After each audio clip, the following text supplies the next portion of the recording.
Hi guys, it's Megan Cecilia. Welcome back. For today's video ay syempre mag-share na naman ako sa inyo.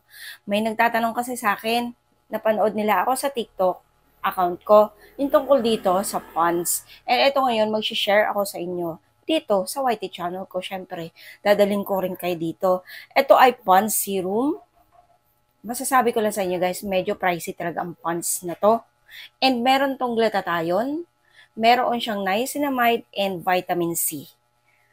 Sinasabi ko sa inyo guys, pag magkasama yung niacinamide at vitamin C, nakaka-brighten talaga yon ng balat. Pero, syempre dapat consistent kayo sa pag-a-apply. Kasi, hindi naman lahat ng products ay isang apply, dalawang apply, tatlong apply ay, puputi ka kagad or magbabrighten ka agad yung balat nyo. Hindi po ganun guys. Walang magic sa products, okay? Kaya dapat, maging consistent kayo sa pag-a-apply. Kasi mamaya, singilin nyo na naman ako. Isang linggo na ako nag-a-apply niyan, pero hindi naman ako pumuti. Ilang araw pa lang ako nag-a-apply, hindi naman po. Hindi ako maniniwala sa inyo na ilang araw pa lang ako nag-a-apply niyan, pumuti ako agad. Kasinungalingan. So, eto ngayon siya guys, huwag na tayong, basta sinasabi ko sa inyo yung totoo, no? Consistent lang talaga tayo sa pag-a-apply nito. Napakalambot ito sa balat. Yun yung napapansin ko. Kasi, ayan, ginagamit ko talaga siya.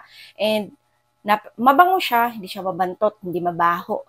And, napakalambot sa balat, napaka-moisture sa balat. Dahil, syempre, niacinamide. So, ito ngayon, paano siya i-apply? Maghilamos ka muna. Kahit anong sabon naman gagamitin mo, kung ano yung sabon na favorite mong i-apply sa balat mo, or isabon sa sa balat mo, goods po yun. Basta yung gusto mo. After maghilamos, ito naman ang isusunod. Ilang beses sa isang araw? 2 beses po. Umaga at saka bago matulog. Okay? Para best result talaga. And, guys, may ibang mga nagtatanong sa akin, alin ba raw ang mauuna? Sunscreen o ito? Guys, ang mga serum kasi, pans serum to ha, ang mga serum kasi, nauuna po talaga yan bago ang sunscreen, ha? Kasi parang moisturizer din naman sa balat natin ang serum. Kaya dapat mag-moisture ka muna o mag-serum ka muna bago ka mag-apply ng sunscreen. Okay? Kasi yun po talaga ang ituturo sa inyo ng kahit derma naman. Ganun naman talaga ang sinasabi nila, di ba? So, ayan siya guys. Maghilamos, mag-apply nito pagkatapos sunscreen. So, after ng sunscreen, bahala na kayo kung ano pa yung i-layer nyo, mag-makeup man kayo or whatever. Basta, yung sunscreen ay panghuli na po yan sa mga ginagamit nyo. Okay? Kaso lang, ako, kaya hindi ko masyadong maituturo sa inyo yung tungkol sa pag-makeup kasi hindi naman ako nag-makeup kasi guys, ano lang, pa-serum-serum lang ako or moisturizer lang, tapos sunscreen, foundation, panghuli. Oo, ganun. Foundation yung panghuli ko.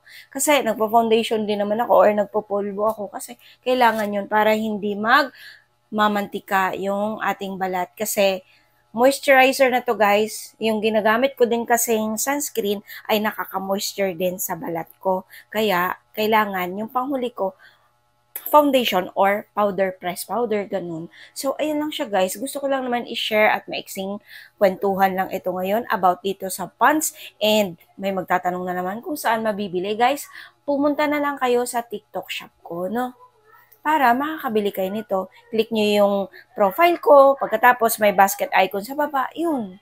Lalagay ko sa link, comment section ang link ng profile TikTok account ko pala. So, ayun, nalilito ko kung ano sasabihin ko. So, ayun lang siya, guys. Minsan, kapag matagal tayo hindi nagbo-vlog, parang nabubulol tayo. Parang nalilimutan natin kung ano yung dapat natin gawin. So, that's it for today's video about dito sa Pond's Serum, kung paano gamitin ang Pond's Serum na ito. May niacinamide, may vitamin C, kaya the best na nakaka-lighten ng balat sa ating mukha. Okay? Lalo na yung may mga mantsa-mantsa sa mukha natin. So, ayun lang. Maraming salamat. Bye!